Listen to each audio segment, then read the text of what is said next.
on businesses and small businesses and the people who are the employers here.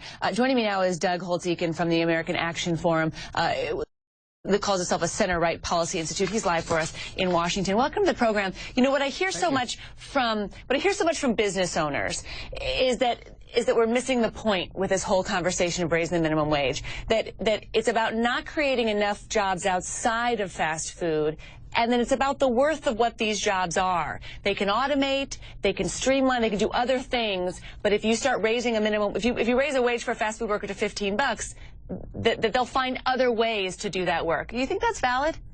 I think there's a point there. I think if you first look at it from the workers' point of view, this is not empty political exercise. This is a reflection of an economy that really is struggling. We've had a very poor recovery.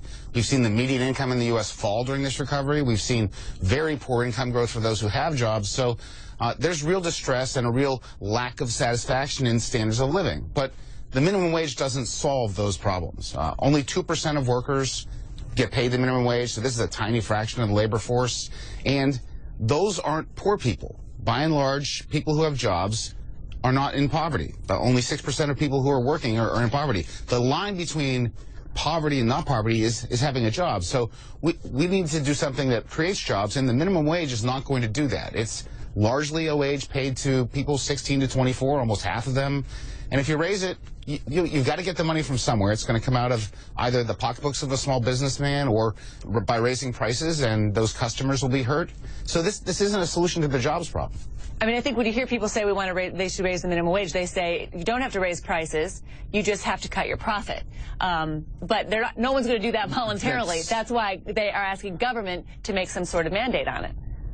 Well, certainly it has to come from somewhere. I think the discussions of the minimum wage that are least useful are the ones who somehow miss the point that either it comes out of the wages of someone else in the firm, that hurts the economy, it comes out of the pocketbook of a small business owner or a shareholder, and that has impacts for the economy, or it shows up in the form of higher prices. And if you look at the customers, for example, the fast food industry, this isn't the affluent. So it's an odd policy that says, let's take money out of the pocketbook of the poor to help the poor. It just doesn't hang together.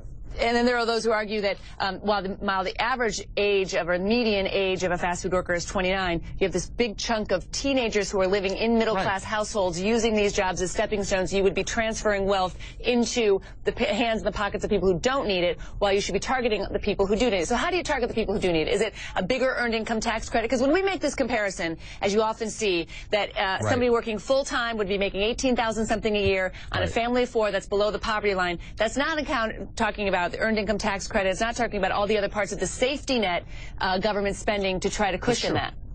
Right. And I think the earned income tax credit is a great candidate. As I said, the dividing line between the poor and the non-poor is those who work.